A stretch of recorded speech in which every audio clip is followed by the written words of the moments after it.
नमस्कार, मैं हूं पंकज सिंह जाडेजा। हमारा उद्देश्य है राष्ट्र से स्नेह, राष्ट्र का सम्मान। अब देखते हैं आज की दिन भर की टॉप हेडलाइन।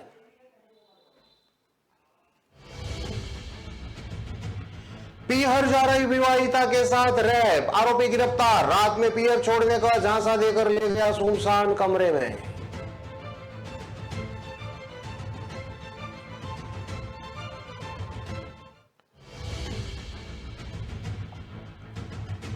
जयपुर में जमानत पर आए आरोपी ने दी धमकी, बोला राजीनामा कर लेना वरना बेटी को उठा ले जाऊंगा।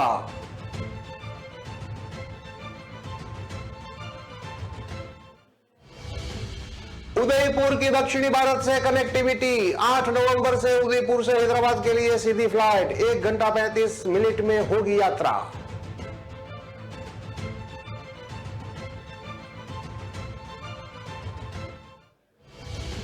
एसपी और कलेक्टर के सामने मंत्री ने पुलिस को घेरा। प्रसादी बोले थानों में पोस्टिंग के लायक नहीं, गश्त छोड़कर हाईवे पर वसूली करते हैं लोग।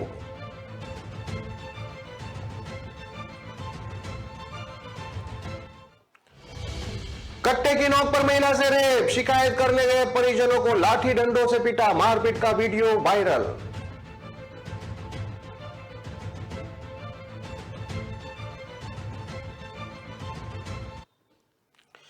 अब देखते हैं खबरें विस्तार से।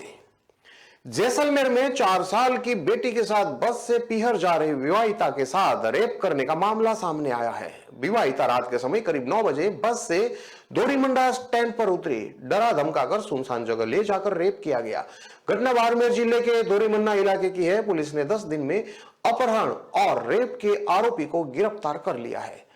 पुलिस के अनुसार पीड़िता ने दोरीमन्ना थाने में 26 अक्टूबर को रिपोर्ट दर्ज कराई थी। उसके बाद उसके कहने के मुताबिक पति और पुत्री के साथ जैसलमेर में बैर पर मजदूरी करते हैं। दीपावली यानी कि 24 अक्टूबर के दिन पीहर जाने के लिए जैसलमेर से बेटी के साथ बस में बैठी थी।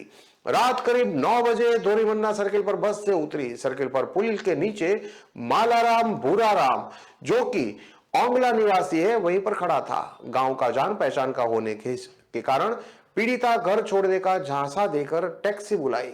टैक्सी में बैठाकर दोरीमन्ना में सुनसान मकान पर ले गया। वहां पर डरा धमकाया, रात भर कई बार रेप किया। सुबह करीब 4 बजे उसे गुड्डा मालानी सर्कल पर छोड़कर भाग गया। पीहर पहुंचकर मां को आप बीती बताई। विवाहिता का पति जैसलमेर में आने के बाद दोरीमन्ना थाने में मामला दर्ज करवाया है। दोरीमन्ना पुलिस के मुताबिक रिपोर्ट पर अपहरण और रेप का मामला दर्ज किया गया। पीड़िता का मेडिकल करवाया गया, वहीं कोर्ट में बयान भी करवाए गए। तफ्तीश के बाद पुलिस ने 8 दिन में आरोपी मालाराम भूराराम को गिरफ्तार कर लिया है। आरोपी से पूछताछ की जा रही है।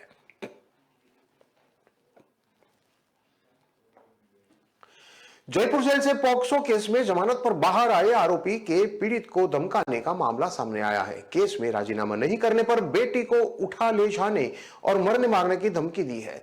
जवाहरनगर थाने में पीड़िता ने आरोपी के खिलाफ रिपोर्ट दर्ज करवाई है। पुलिस ने बताया कि जवाहरनगर निवासी एक व्यक्ति ने 5 अक्टूबर को नाबालिग बेटी से छेड़छाड़ की एफआईआर दर्ज करवाई थी। मामले में पॉक्सो एक्ट के तहत आरोपी 24 साल का जो है राहुल, जो कि जवाहरनगर का रहने वाला है, उसको गिरफ्तार करके जेसी भेज दिया। हाल ही में आरोपी राहुल जमानत पर जेसी से बाहर आ गया। आरोप है कि 2 नवंबर की रात करीब 10:15 बजे आरोपी राहुल ने पीड़ित के मोबाइल पर कॉल किया। कॉल करके उसको धमकी दी कि तूने तो मेरे खिलाफ मुकदमा दर्ज करवाया है, उसमें राजीनामा करा ले। कोर्ट कार्यवाही जो उचित करेगी मुझे वही मान्य है। कहने पर गाली गलौज करने लगा। बोला कि या तो राजीनामा कर लेना वरना तेरी बेटी को उठा ले जाऊंगा। तू और पुलिस मेरा कुछ नहीं बिगाड़ सकते। कॉल पर मरने और मारने की धमकी देता रहा। पीड़ित की शिकायत पर पुलिस ने गुरुवार रात को आरोपी के खिलाफ एफआईआर दर्ज कर ली है।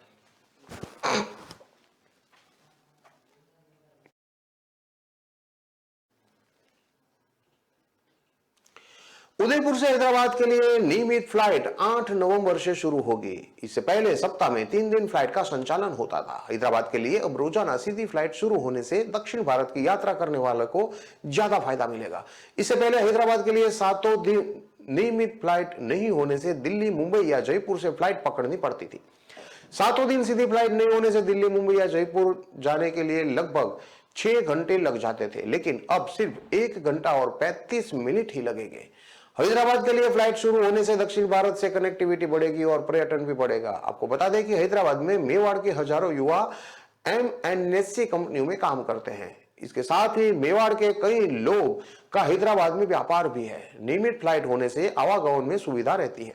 वहीं कोलकाता के लिए 15 नवंबर से सप्ताह में 2 दिन और 6 दिसंबर से सप्ताह में 3 दिन फ्लाइट चलेगी। विंटर शेड्यूल में उदयपुर से 7 शहरों के लिए 23 फ्लाइट संचालित होगी। उदयपुर से दिल्ली के लिए 9 फ्लाइट, जिसमें इंडिगो की 4, स्पाइस जेट और विस्तारा की 2-2, एयर इंडिया की 1 फ्लाइट उड़ान भरेगी। उदयपुर से मुंबई के लिए 7 फ्लाइट, जिसमें विस्तारा की 3, इंडिगो की 2, स्पाइस जेट और एयर इंडिया की 1-1 फ्लाइट उड़ान भरेगी। उदयपुर से जयपुर के लिए 2 फ्लाइट, जिसमें स्पाइस जेट और इंडिगो की 1-1 फ्लाइट उड़ान भरेगी। उदयपुर से बेंगलोर के लिए 2 फ्लाइट, उदयपुर से हैदराबाद, भोपाल, कोलकाता के लिए इंडिगो की 1-1 फ्लाइट उड़ान भरेगी। भोपाल वाली फ्लाइट सप्ताह में 3 दिन मंगल, गुरु और शनिवार को चलेगी।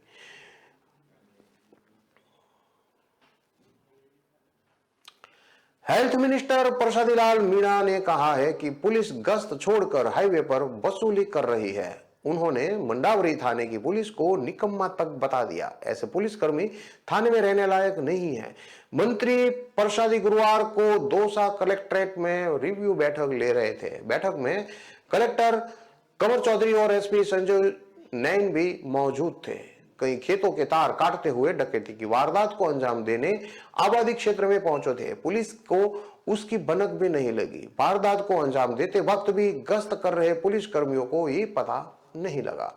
कई घंटे तक बदमाश इलाके में रहे लोगों ने उनको पकड़ने के लिए मुकाबला भी किया। इतना सब होने के बावजूद भी मंडावरी थाने के पुलिस कर्मियों की सुस्त कार्यप्रणाली से क्षेत्र के लोगों में बेहद नाराजगी है। काफी देर बाद जब पुलिस पहुंची तो उनके पास बदमाशों से मुकाबला करने के लिए हथियार नहीं थे। वे बदमाशों को पकड़ने की बजाय लौट गए। मंत्री का गुस्सा यहां भी नहीं रुका। उन्होंने एसपी से कह दिया कि इलाके के पुलिस निकम्मी है। ऐसे पुलिसकर्मी थाने में रहने लायक नहीं है, इन्हें हटा दीजिए। एसपी ने मंत्री को भरोसा दिलाते हुए कहा कि इस तरह की वारदात जयपुर ग्रामीण और टोंक जिले में भी हुई है। ऐसे में आशंका है कि यह कोई बड़ी गैंग हो सकती है। एसपी ने कहा कि वारदात का जल्द खुलासा कर बदमाशों को गिरफ्तार कर लिया जाएगा। मंत्री ने आगे कहा कि पहले लालसोट थाना ही पूरे इलाके को कवर करता था, तब इतनी वारदातें नहीं होती थी। अब 4 पुलिस थाने खुलने के बावजूद क्राइम रेट बढ़ा है। संबंधित थाने के पुलिस कर्मियों को क्षेत्र में गश्त करनी चाहिए, लेकिन थाने की गाड़ियां हाईवे पर खड़ी होकर अवैध वसूली ही करती रहती है। प्रसादी लाल ने आगे कहा कि मंडावरी में हुई डकैती और फायरिंग की वारदात का जल्द खुलासा होना चाहिए। इसके लिए पुलिस चाहे कुछ भी करे, बेहतर तरीके से पुलिस काम करो। इसके लिए एएसपी डॉक्टर लालचंद को लालसोट में कैंप करते हुए मॉनिटरिंग करनी चाहिए। मंत्री की मीटिंग में लालसोट डिप्टी अरविंद गोयल, मंडावरी थाना incharge Rampal, Lalsot incharge Nathuram, Ramgarh Pachwara incharge Ajay Singh और जांपदा थाने के इंचार्ज रिचपाल सिंह खास तौर पर मौजूद रहे। दौसा जिले के मंडावरी कस्बे में 29 अक्टूबर शनिवार रात को 2:30 बजे पहुंचे हथियारबंद नकाबपोश बदमाशों ने फायरिंग कर दी थी। बदमाशों ने एक के बाद एक 3 मकानों में डकैती की थी। एक घर में घुसते ही परिवार के लोगों की नींद खुल गई। उसके चिल्लाने पर बदमाश वहां से भाग छूटे। इस दौरान लोगों को पता चला तो उन्होंने बदमाशों की घेराबंदी कर दी। घिरे हुए बदमाशों ने लोगों पर फायरिंग शुरू कर दी। इससे 3 लोग घायल हो गए। बदमाश मौका पाकर फरार हो गए थे। पूरा घटनाक्रम हेल्थ मिनिस्टर प्रसादी लाल मीणा के घर से महज 300 मीटर की दूरी पर ही हुआ। घटना के वक्त चिकित्सा मंत्री भी अपने घर पर मौजूद थे। ऐसे में उनकी सुरक्षा को लेकर भी सवाल खड़े हो गए हैं।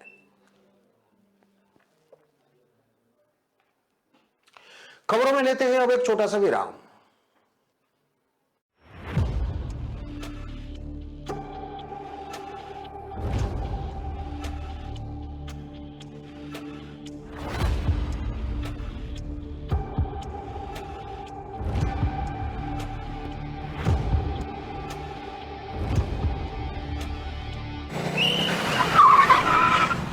मस्त मास्क पहना रे तूने।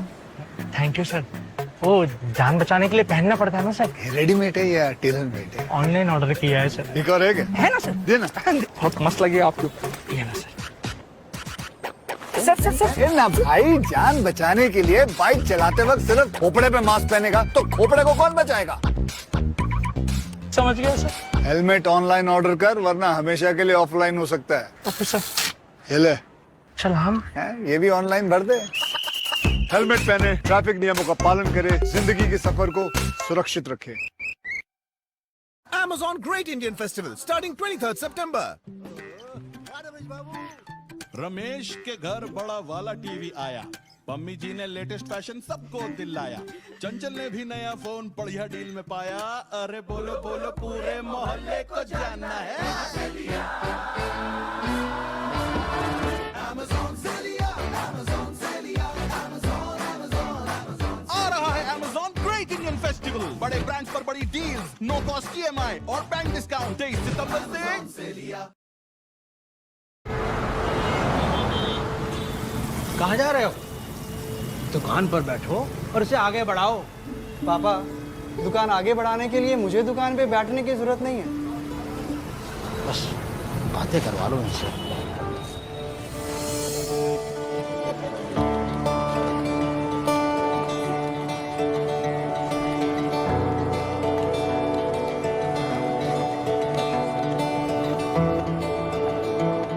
थोड़ा सा ऊपर हो।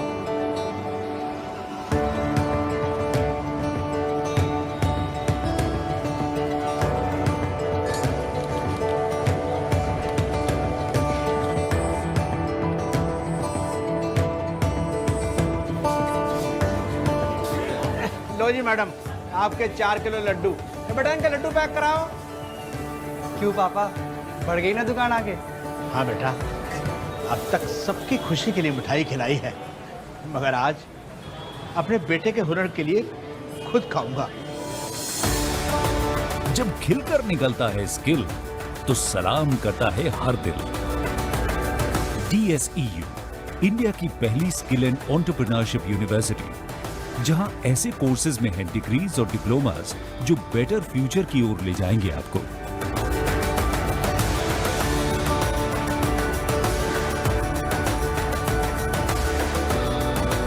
तो एडमिशन के लिए अप्लाई कीजिए। स्किल है तो नहीं कुछ मुश्किल है।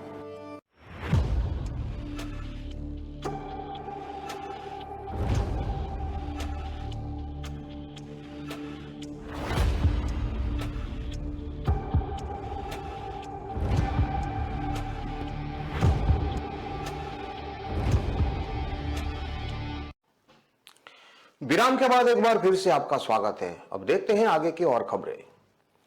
भरतपुर के कामा थाना इलाके में एक युवक ने एक महिला से कट्टे की नोक पर दुष्कर्म किया। जब महिला ने अपने परिजनों को घटना के बारे में बताया तो महिला के परिजन आरोपी के घर शिकायत लेकर गए तो उन पर पथराव कर दिया गया। आरोपी के परिजनों ने महिला के परिजनों पर पथराव करते हुए उसके साथ लाठी डंडों से भी मारपीट की, जिसका वीडियो सामने आया है। घटना के बाद महिला के परिजनों ने कामा थाने में आरोपियों के खिलाफ शिकायत दर्ज कराई है। महिला ने कामा थाने में शिकायत दर्ज करवाते हुए बताया कि गुरुवार को वह खेत से लकड़ियां लेने के लिए गई थी। गांव के ही शाहरुख नाम के युवक ने उसे रास्ते में पकड़ लिया और उसकी कनपट्टी पर कट्टा लगा दिया। शाहरुख ने धमकी दी कि शोर मचाया तो वह जान से मार देगा। आरोपी महिला को एक खेत में ले गया और उसके साथ दुष्कर्म किया। महिला ने खेत में शोर मचाया तो पास से गुजरते महिला के जेठ ने आवाज सुन ली। वो घटनास्थल पर पहुंचा तो महिला के जेठ को देखकर शाहरुख वहां से फरार हो गया।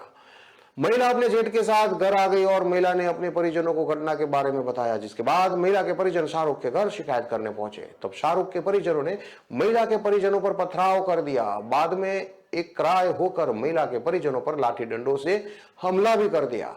इस दौरान शाहरुख के परिजनों ने महिला के कपड़े भी फाड़ दिए। महिला के परिजनों ने कामा थाने में आरोपियों के खिलाफ शिकायत दर्ज करवाई है। फिलहाल पुलिस मामले की जांच कर रही है।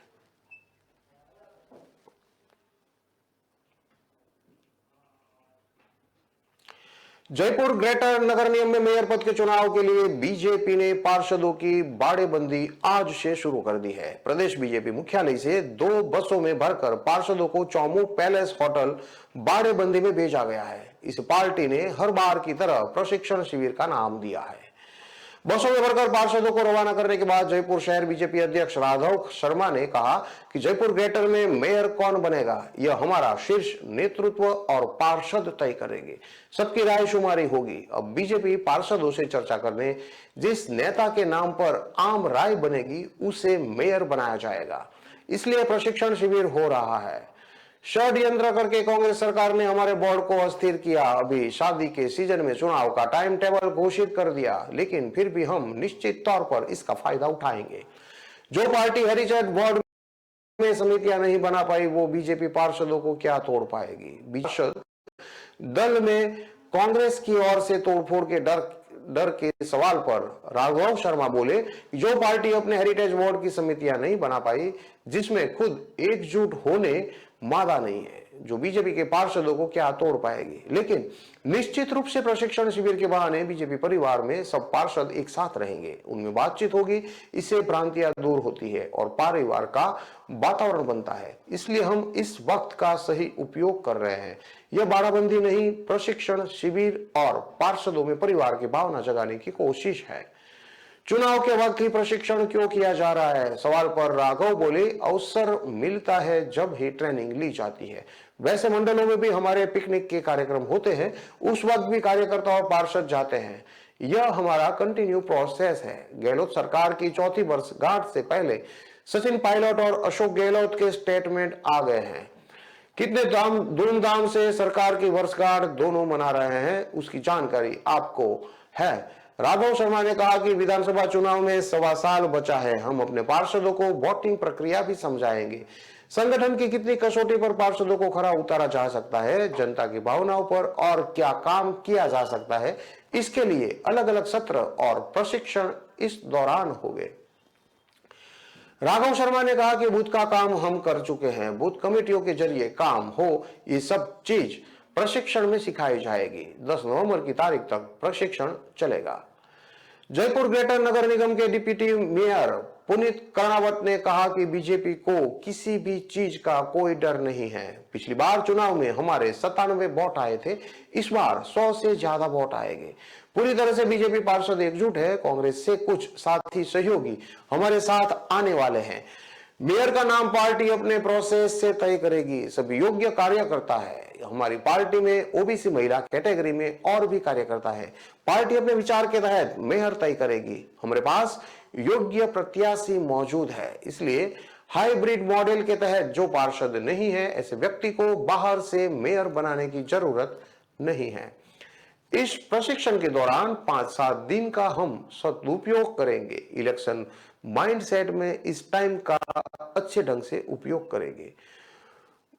वार्ड नंबर 127 से बीजेपी पार्षद जयश्री बोली कि सब कुछ अच्छा रहेगा। पार्टी जो आदेश देगी हम उसकी पालना करेंगे। बीजेपी के सभी पार्षद एक है, हमारा ही मेयर बनेगा। इससे बाड़ाबंदी कौन कहता है हमें नहीं पता। हमें तो प्रशिक्षण वर्ग में जाने को कहा गया है। वहां पर पार्टी की रीति नीति, संगठन के कामों के बारे में बताया जाता है। सारे वरिष्ठ नेता और पदाधिकारी हमारे बीच आकर हमें समझाते हैं। जब मौका मिलता है तो सब पार्षद अपनी अपनी दावेदारी करते हैं। सबको दावेदारी का अधिकार है, लेकिन जो पार्टी निर्णय करेगी हम सब वही करेंगे।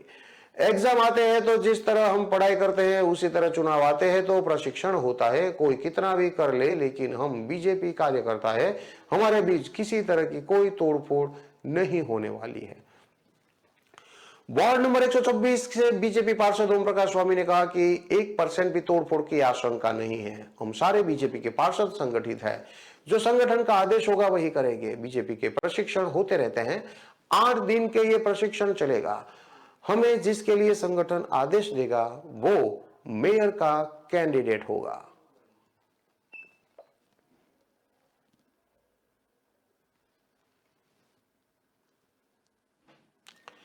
चूरू जिले की तारानगर तहसील में गोवंश पर तेजाब डालने की घटना सामने आई है। तहसील के नहरी क्षेत्र के आसपास के खेतों में गोवंश पर तेजाब डालने के मामले सामने आए हैं।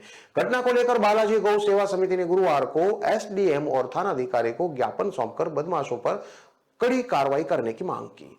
ज्ञापन में लोगों ने मांग की है कि इन दिनों क्षेत्र में अज्ञात लोगों द्वारा नंदी पर तेजाब डाला जा रहा है, जिससे उनकी स्किन बुरी तरह से जल रही है, जिनसे गोवंश इधर उधर भटक रहे हैं। ऐसे लोगों पर तुरंत कार्रवाई की जानी चाहिए। समिति के सदस्य पवन स्वामी ने बताया कि कैलाश बस स्टैंड के आसपास के क्षेत्र के गांव में 4-5 गोवंश को तेजाब डाल दिया गया, जिसके बाद 3 नंदियों का रेस्क्यू कर लिया गया। उनका साहवा रोड स्थित बालाजी गौ सेवा समिति में इलाज जारी है। वहीं समिति के सदस्यों ने घटना को लेकर रोष व्यक्त करते हुए कहा कि प्रशासन द्वारा जल्द कार्रवाई नहीं की गई तो उग्र आंदोलन किया जाएगा। इस मौके पर नेमजी गडाना, लोकेंद्र सिंह, मनोज शर्मा, विजय शर्मा, महेश तेरड़, श्रीराम शर्मा, शिव कुमार, सोनू, महेश, विशाल, संदीप, सुमित, अनुराग, संजय और हनुमान आदि मौजूद रहे।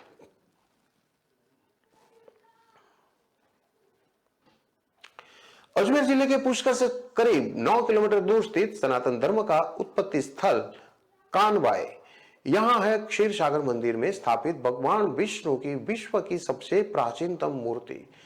कार्बन डेटिंग से यह मूर्ति 4000 वर्ष पुरानी बताई गई है, जबकि मंदिर के महत्व का दावा है कि ज्ञात इतिहास के मुताबिक 4,01,070 वर्ष पुरानी है।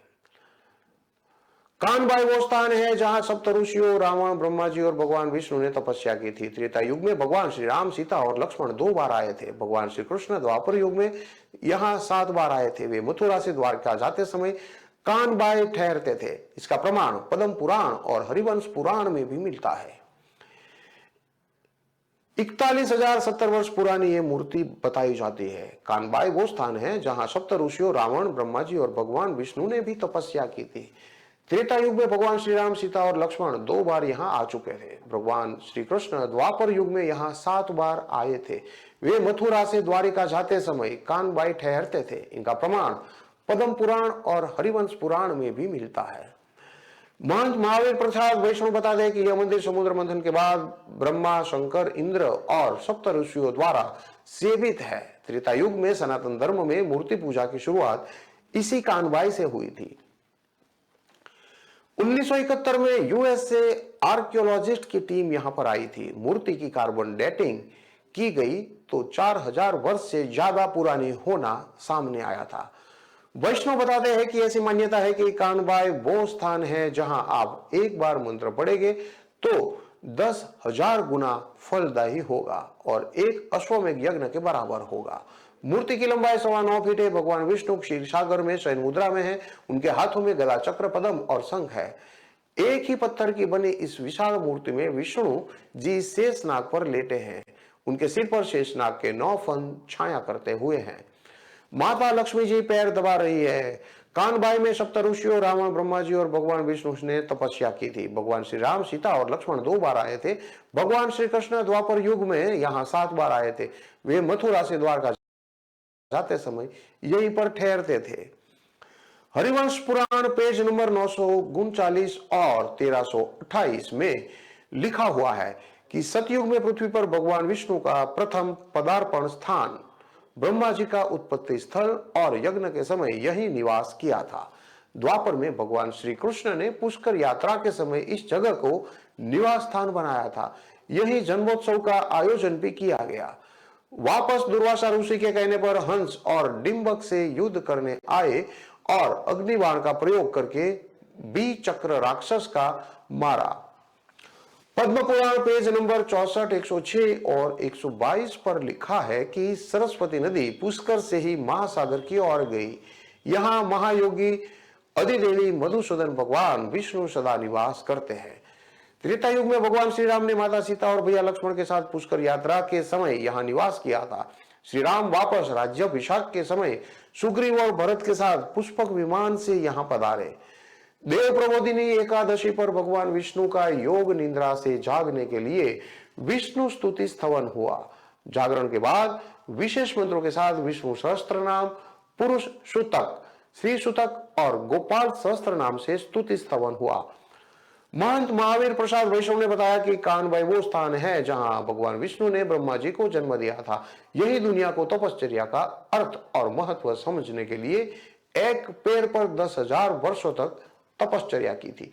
यह विष्णु का तपोवन भी माना जाता है।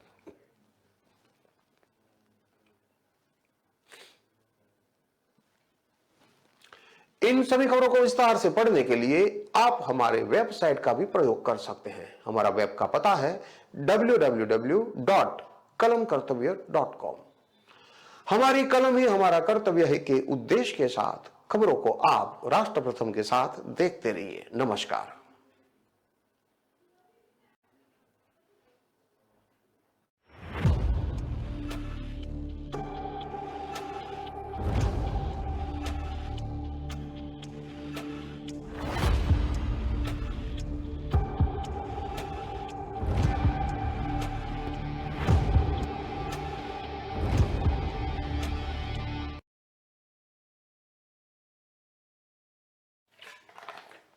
वंडर मसालों की रेंज है तैयार, जिन्हें है आपके ट्विस्ट का इंतजार।